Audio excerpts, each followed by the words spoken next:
Hi guys, ito pala yung mga pinag-ipunan ko sa loob ng 2 buwan at kalahati. Ngayong December na pag-isipan ko pala itong buksan. At tanggalin na yung laman.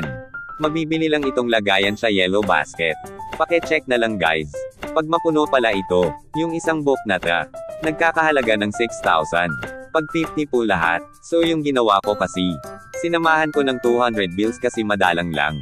Yung 200 bills kaya pinagsama ko na lang. So guys, panoorin nyo at ako'y magbibilang. Kung magkano inabot ng 50 bills, saka 200 bills. Wait a moment, fast forward.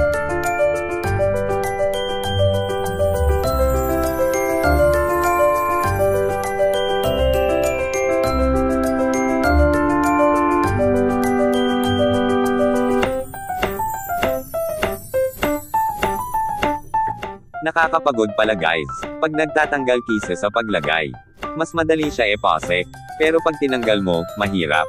Ang tagal matapos kaya, wait a moment, fast forward.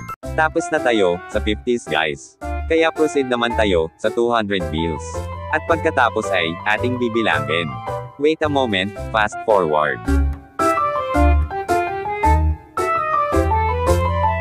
At natapos rin sa wakas. Ito na guys, walang natira.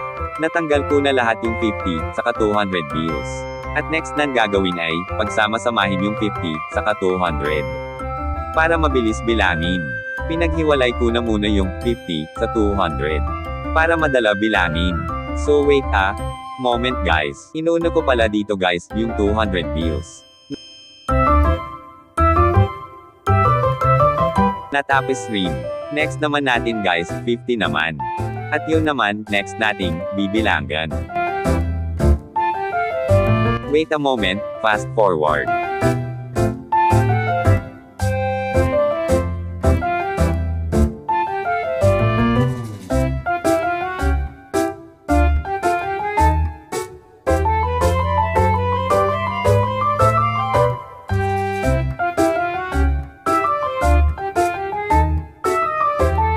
Natapos rin sa wakas.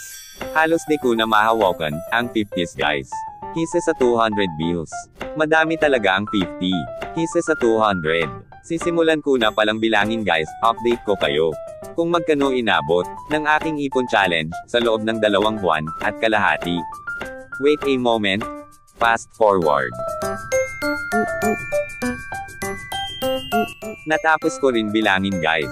Umabot pala yung 50 ng 130 pieces.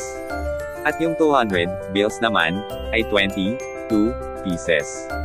Total of 10,900. Guys, salamat.